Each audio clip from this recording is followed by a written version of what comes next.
Oseo. Oseo. It's a Cherokee greeting. Wave the great feather for the good of it. I'm Coyote. I'm nature's son, tracking the fat, left undone. The theme I'm having today is the earth in Native America. A week from tomorrow, it's proclaimed Indigenous Peoples Day. Okay, we'll start there with that. America, that's a European name for this country. Our name for our country is Coyote, Turtle Island.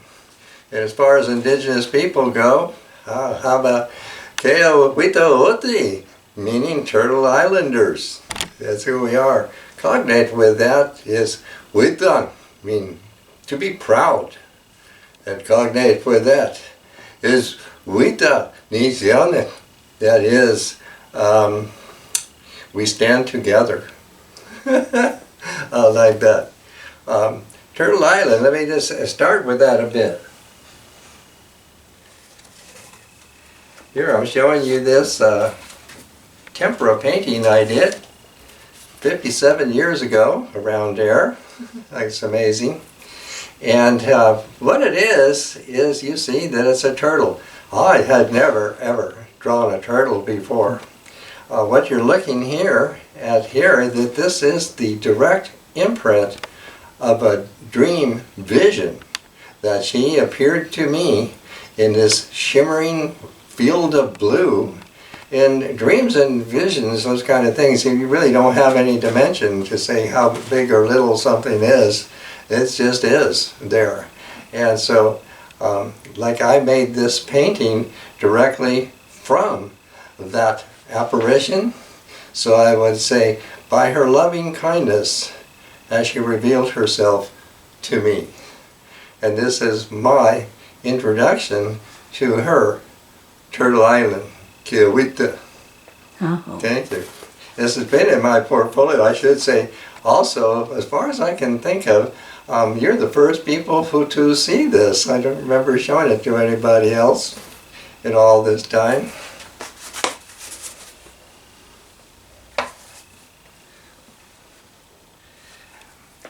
Now, in the center, the heart of Turtle Island, well, I should say Turtle Island is a pluralistic country of autonomous First Nations. And one of those great First Nations is Dakota. And you have North Dakota and South Dakota, those are designated as states, but they still retain our name, Dakota. Dakota means to be allied as friends, like that. There are something like 12, 13 divisions within this nation. And then there's kind of a east and west dialectical difference. So there are differences, within this great nation. And the spiritual heart of this great Dakota nation is the Black Hills. Pahasaha. And you look up there at the top, this is for me, my representing the Black Hills. And it's a kind of a mounted photograph, not a painting here. But I have this up, looking at me in my front room all the time. And I'm going to kind of tell you the story about it. There's a geological red road that encircles it. It's called the Spearfish Formation by the geologists. The spearfish is not meaning a swordfish. It actually means in Lakota that this is some place where people caught fish by spearing them.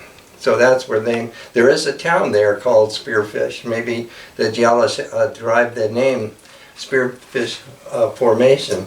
In Lakota it's called the racetrack. And there's a racetrack is what I'm going to tell you about. Wakan Tonkin, that energy that created everything here, created animals, birds, fishes, snakes, and humans, everything like that. It's all the same, all equal, all getting along just great, just harmoniously. I also want to say, I like to avoid the word man or mankind. It really doesn't fit within the language, in this way. So I chose the word as an alternative, Joe. I've known men to be named Joe, and I actually know a woman named Joe. So Joe will be here in this collection that Wakan Talkan has created. Well, somebody, I'm not sure who it was, somehow came up with the idea, maybe we all should have a chief. Well, how are we going to know how we're going to have a chief? Well, let's have a race. We'll race around the Black Hills like that. So everybody agreed that that's a good idea. We all think we would like to have a chief. So they all lined up and off they went. The deer was really out there in front. Didn't take any time for that deer to get going like that. Not far behind it comes the buffalo. Buffalo was going along pretty good too. And it was somewhere down the middle was Joe. It was going there. And then go way back there, you go back there and there's Turtle. Turtle was way back there. And there was Coyote. Coyote's always following Turtle. Yeah. In fact, he's so far behind that people think that he's first in line. And it's because of that in the Lakota, Coyote gets to be the ancestor because the ancestor means way back there. So, like that. So it was going along like that, everybody hoofing, hobbling, walking, crawling, doing all their things to be on this racetrack around the Black Hills.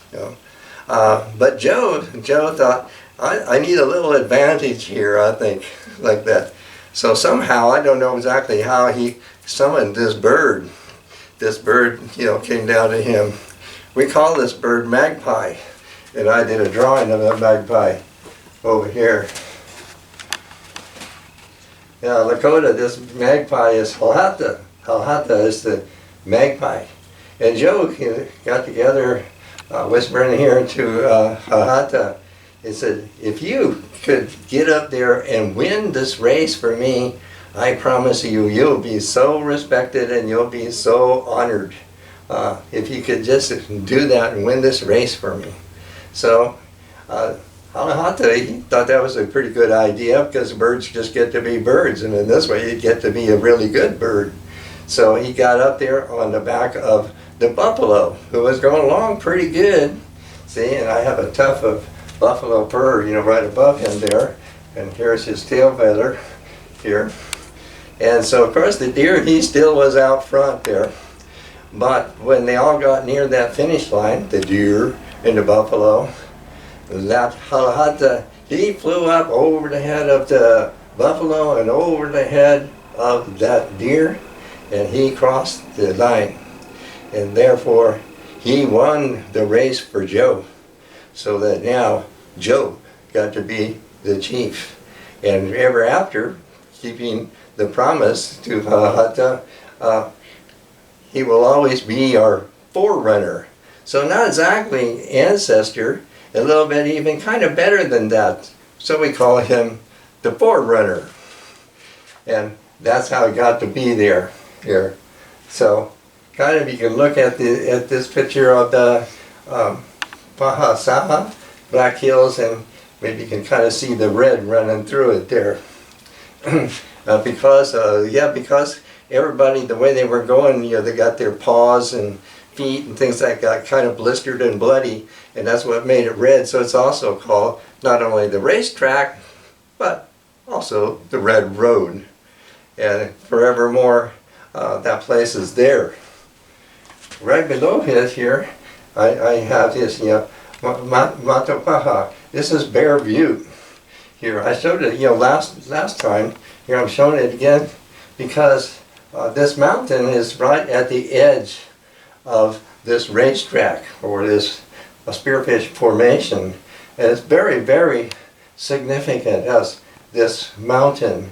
It is spiritually charged. The spirit or indwelling energy in it receives people seeking visions. Visions is really a code of initiation as a Native American. Can I kind of put it that way? And people even have, certain ways that they approach, and it's kind of a request. And they approach this request and receive something there that's going to be with them or guide them for the rest of their life, their whole life. So that's Bear Butte here, and that's important that way. And there's even some buffalo here, still there in the grass below him there. Now, all this theme is about the earth. So you can come right over here and look at this. The rendering that I made here, I had to imagine this. This is Ho'otaka. Ho'otaka is a great fish. Running through Dakota, South Dakota there, the vicinity of what they call Standing Rock Reservation. This is Indian was Ho'otahe. The Americans have called it Standing Rock. It doesn't really mean that there's a rock standing there. It really means the Oati, the people there. It means to stand for your country, stand up for your country. And recently when the government wanted to put a pipeline down through there, the people did stand up for it. In fact, it was the first time, maybe in 100 years, that the 7 council fires, as they called them, all assembled there, like that. The government was very menacing and very threatening, but due to the self-control of the people, nobody got killed and nobody got hurt. I don't know what the outcome was, but the real point is that I'm pointing out here for this, Ho'otaka is called Chetaete o Paye. She is lying at the bottom. This great fish is roiling in the lake. It is the earth source, earth bottom, or earth depth, the taproot of the earth. It is the slime or bottom of the lake which gives forth the land. This fish is like a tuber that is a swelling. In Lakota, it is called po. It seems to designate the original progenitor of all, of everything. Yeah. So this fish is in the pristine state, as in its pristine state, is active and causing, existing at the beginning alone. So this great fish might be seen as the bottom-most originative source of the earth. So we could say, what I'm picturing here, this is the earth creator, and earth, a woman is emerging out of his mouth, or her mouth here, coming out like that. So that's really important. The Missouri River is really a translation of the Lakota Minnesota, which means turbid or cloudy. I think Americans call it the Great Muddy. So very, very significant in our theme of looking at Earth in Native America. Now, when we come down to this one, where we have a very different concept going here. This is in Cherokee. Elohi, the Cherokee name for the earth, our country is Red Earth, is the way I learned it. And the first word that I learned in Cherokee, and the idea or concept that goes along with it. It's called, the lodestone. The crystal is the prophy. The Earth's crystal core, which is encoded within the planet's memory banks. It is the chamber that is the Earth's crystal core. And it also means that the release of energy through creative acts of ritual and mystic attainment. The power to which such acts of attainment give rise, is the power of poetry, dance, and music. And it's the same power which animates the rainbow, like that. So we have intuited that the earth itself is crystalline in nature. And somehow we have the image of the earth as a crystal. Anunsuti is the name of the great crystal, but this guardian of the earth, we named Nuyu Ada Gaditya, meaning the crystal in the core of the earth is the guardian of the earth. In my education in Cherokee, I would say the crystal is ubiquitous. It's in everything, and that's my education started with that. So I think that's a very good image. Around it, this is all they call serpent power. I mean, everybody, anciently at least, understands the earth is also serpent power, and put it that way. And when I go up above it here, I have replicated this. This is what we call the Navajo like sand painting or dry painting, and I've replicated that. So this is, Naazda Nashima, meaning earth mother. Anything in Navajo with Nashima means that she's nourishing.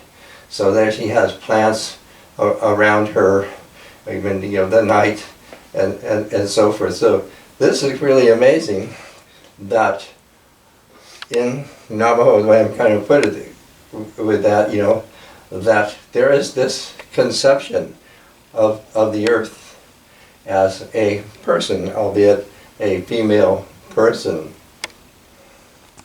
If I go over next to it here, in my shield, I have a buffalo, and it is that this buffalo is surrounded by grass. Now, all that I had been saying of the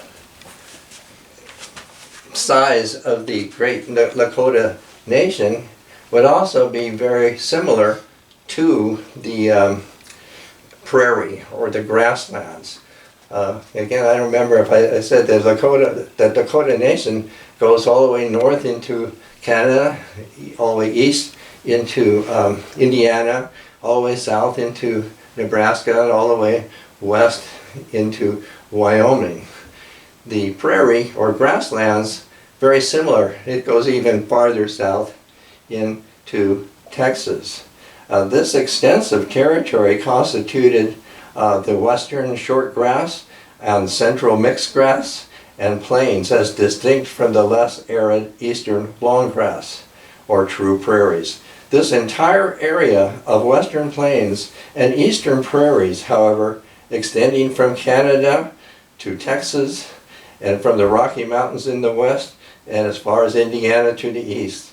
This vast and complex area of grassland covered more than any other part of North America, approximately 1/5 of the land's surface. The rich grasses and flowering plants form the base and source of a great food chain which originated in the grasses nourishing the animals. The chain continued with dynamic force, and yet with inherent fragility, this cycle was broken and destroyed within a short period of 30 years by you-know-who. So it's important to have that view of our country or earth, with the grass. And over here I put this up with a buffalo and something to look like, all this grass here. And then following over alongside of it, here is, I think this symbol, this is a symbol for Turtle Island that looks like a Pueblo design. But that's what I have it here for. Also, Pueblo people make baskets with this turtle on it. And then we go over there a little farther. Here you see my painting. Well, I really like this painting, and I really wanted to go with this.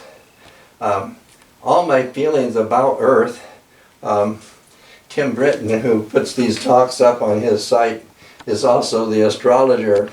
And as the astrologer, he has said to me, you are very deeply connected with the Earth. So I really like that. And that's the way I feel in this painting. That's the way I was feeling. And the way the grass came up, it turned into eagle feathers here. So I called it, this is home march, the march of eagle feathers, which have grown from the grass. Down below, there is red feathers. These are the interiority of the eagle feathers. So all of that home march, that's my painting going together with all this. Now we're going to come over here and we're going to come to this area of this southwest here.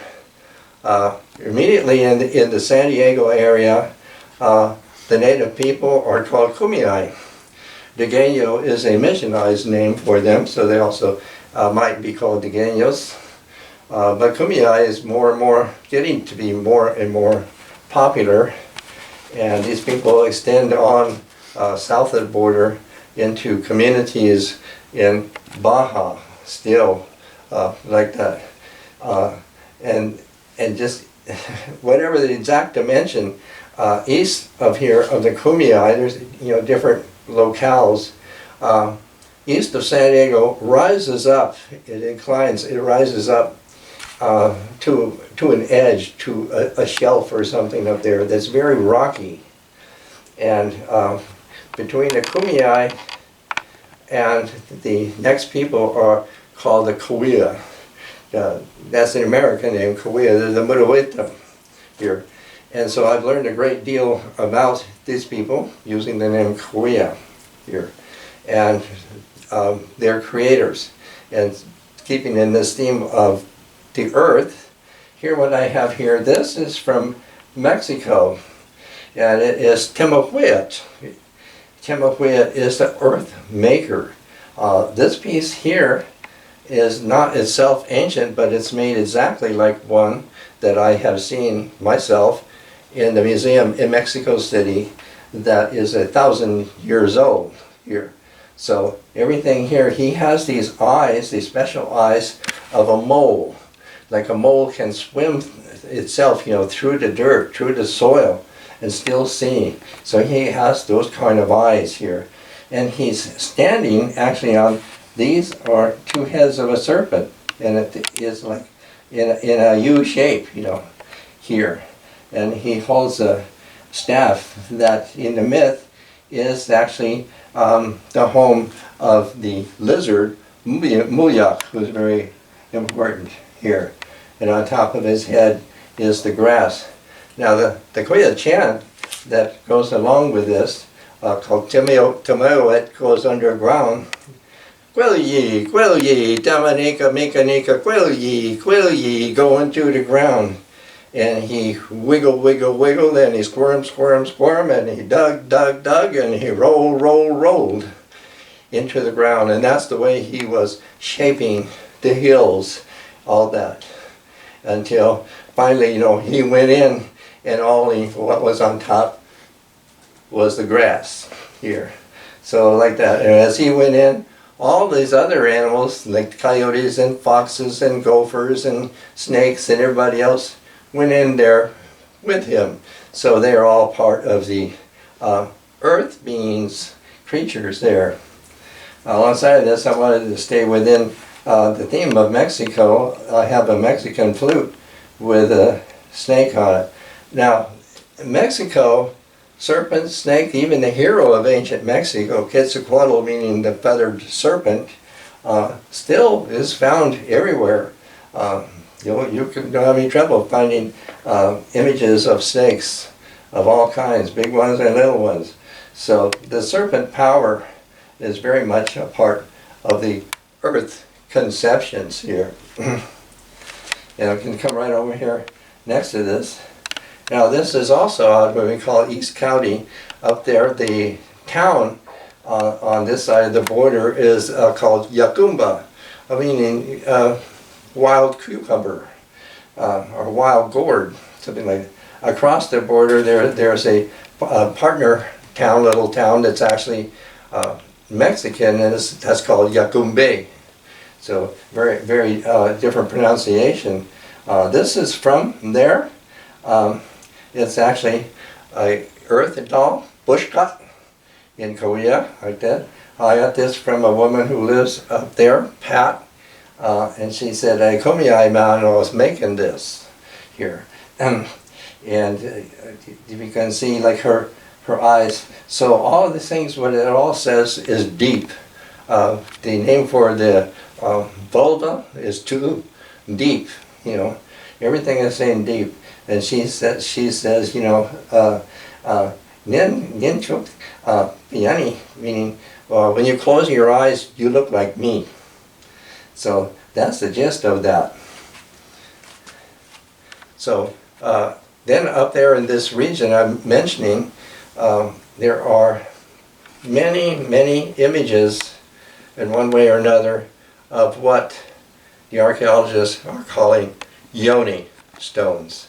That is natural or carved images or symbols of woman's vulva is what they call it. And here, you can look right here with this one here.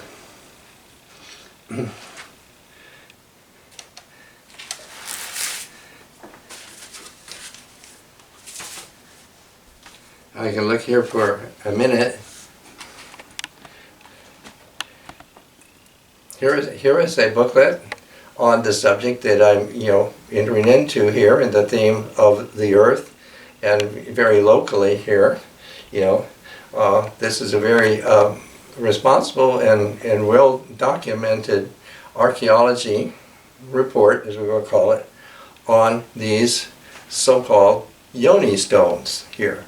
And one of the photographs in it is where I have replicated this one here, which is in the area called Hamul, sort of southeast from San Diego. So I have a little bit, to say, on this at this point, and kind of keep focused on that. I want to really mention here Randy Hawkins. Randy Hawkins, artist and archaeologist, more than 40 years ago by now, actually introduced me into the San Diego archaeology. She introduced me to Malcolm Rogers, the pioneer of San Diego archaeology, in his book Ancient Hunters of the Far West.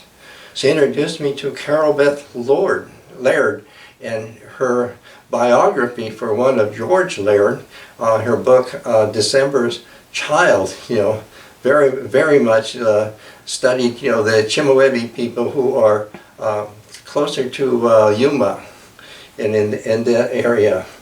And George Laird was actually the Chemehuevi man who married Carol Beth Laird and gave her all this.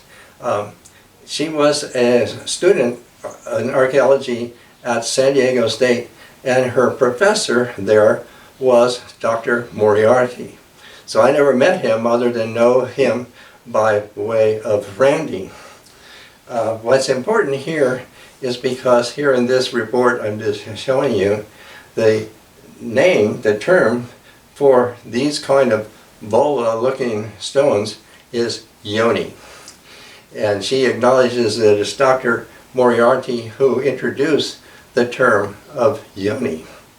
I want to say other important things that I learned from Professor Moriarty is that he wrote a paper on the Chinese anchors off the Southern California coast, like that.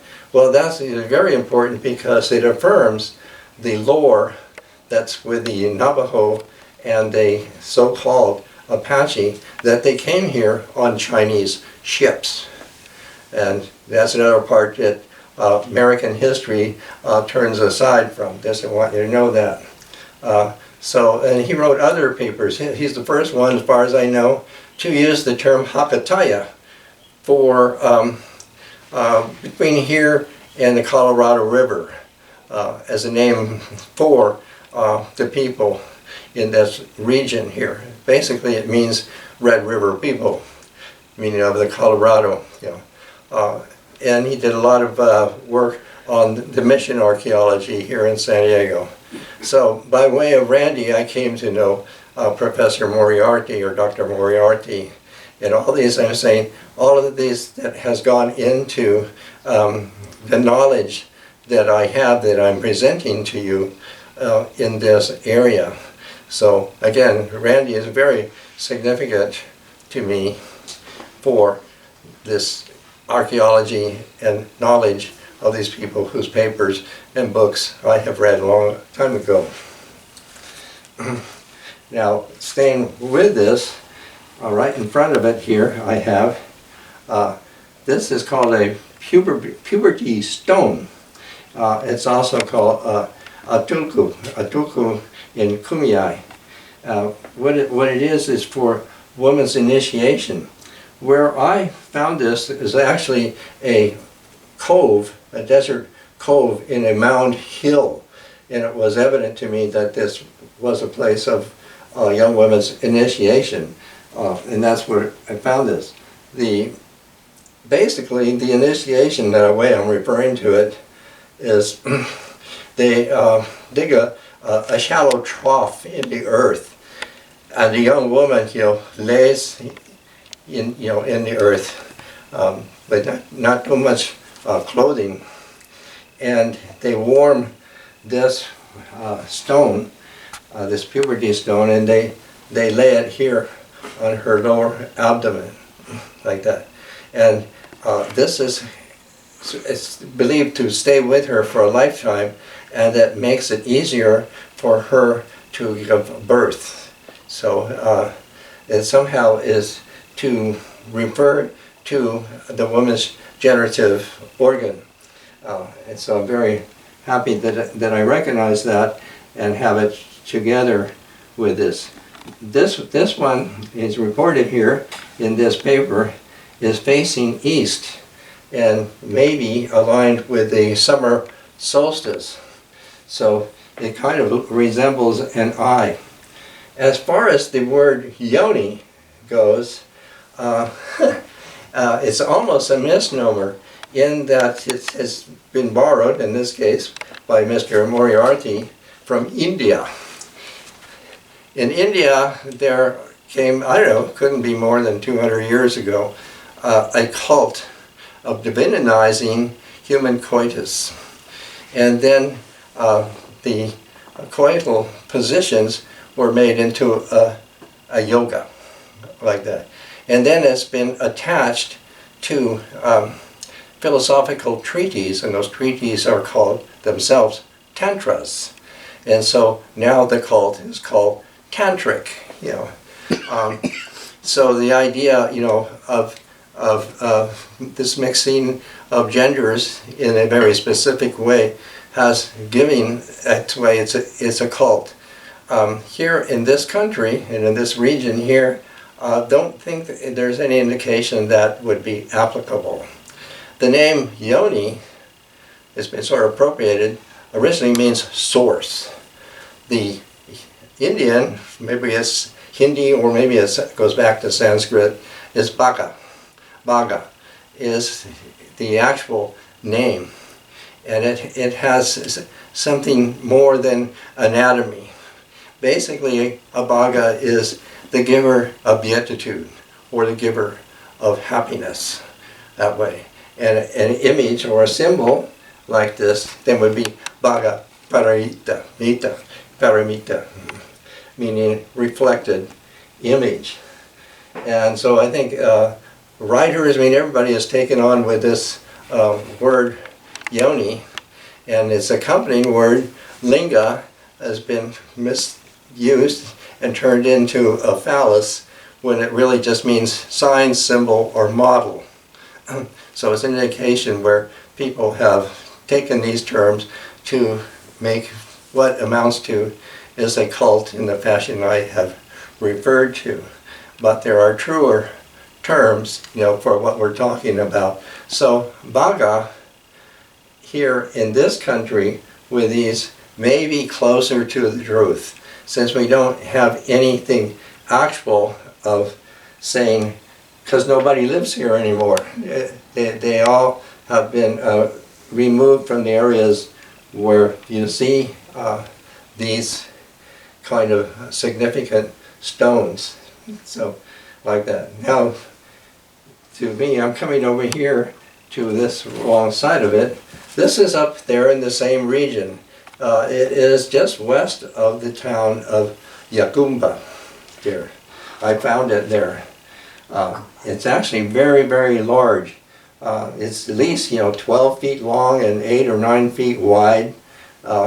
It's on a mound, on top of a mound of dirt. It is white crystalline rock. Nothing else around it looks anything like it at all. And in the rock itself, it would accompany our primal myth, of on all sides the primal sea was foam. And so the chant that goes with that is the foam of the sea, the foam of the sea, the pure white foam of the sea.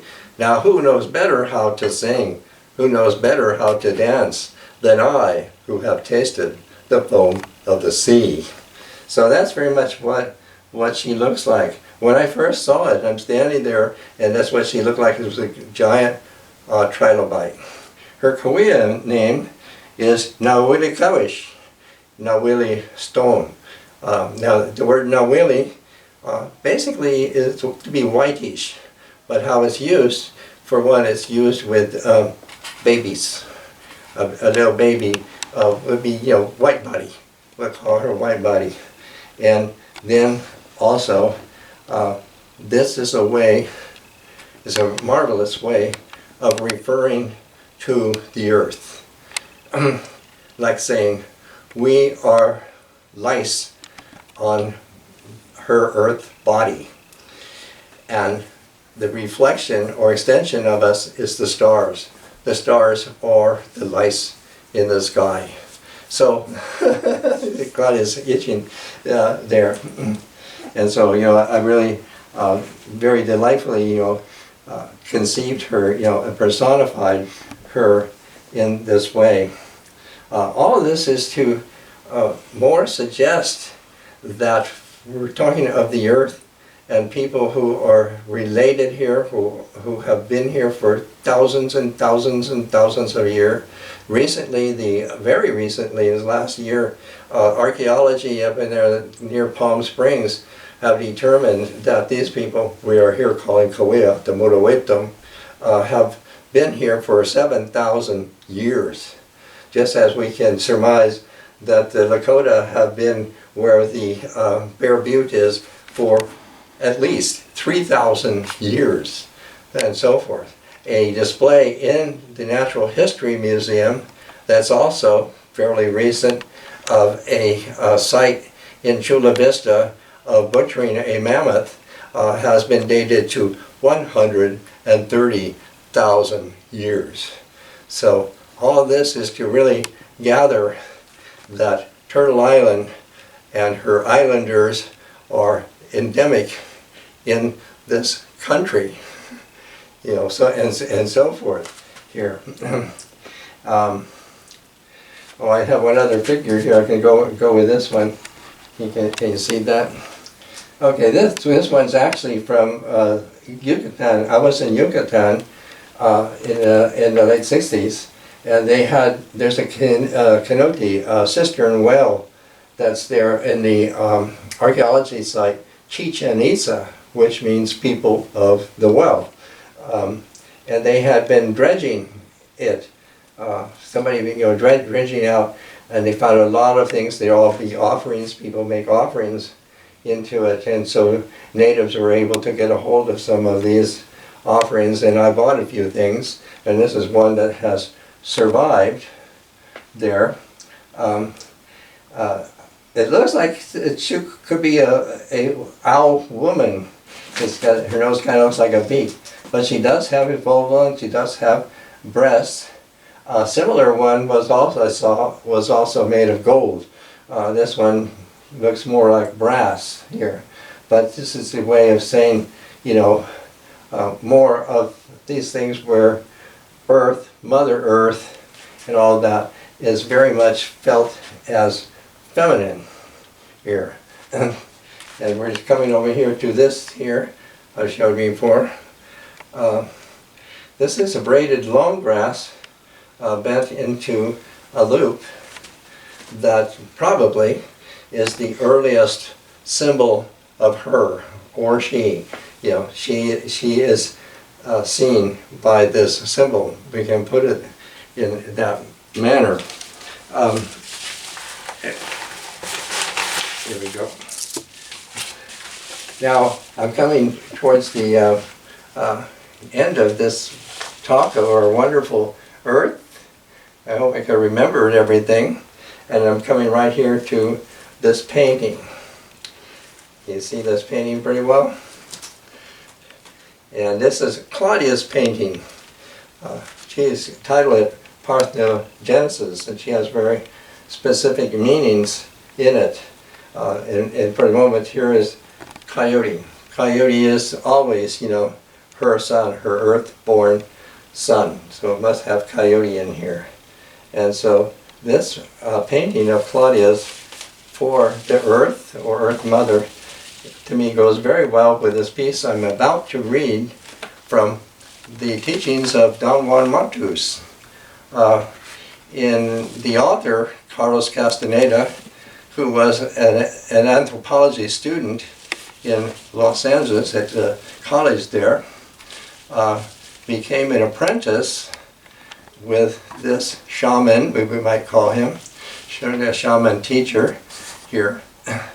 And with several books, he recorded, documented, supposedly the language in which he experienced all this was in Spanish.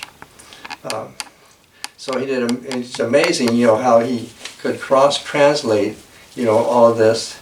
Although Don Juan is said to be a Yaqui, I have been somebody living with Yaquis for a long time. I didn't recognize any Yaqui terms at all. But this is from his book, Tales of Power, and is the most fullest and explicit expression of Native America and our native earth. I'm going to disclose to you a warrior's secret. You might call it a warrior's predilection. The life of a warrior cannot possibly be cold and lonely and without feeling, because it is based on his affection, his devotion, his dedication to his beloved. And who, you ask, is his beloved? His love is this world, this enormous earth. This earth knows that he loves her, and she gives him her care. He roams on the paths of his love, and wherever he is complete. This is the predilection of a warrior, this earth, this world. Only if one loves this earth with passion can one be released from sadness. A warrior is always joyful because of his love for this earth. This lovely being, which is alive to her last recesses and understands every feeling, soothed me. She cured me of my pains. And when I finally came to understand my love for her, she taught me freedom. Only the love for this splendorous being can give freedom to a warrior's spirit, and freedom is joy. Aho. Aho.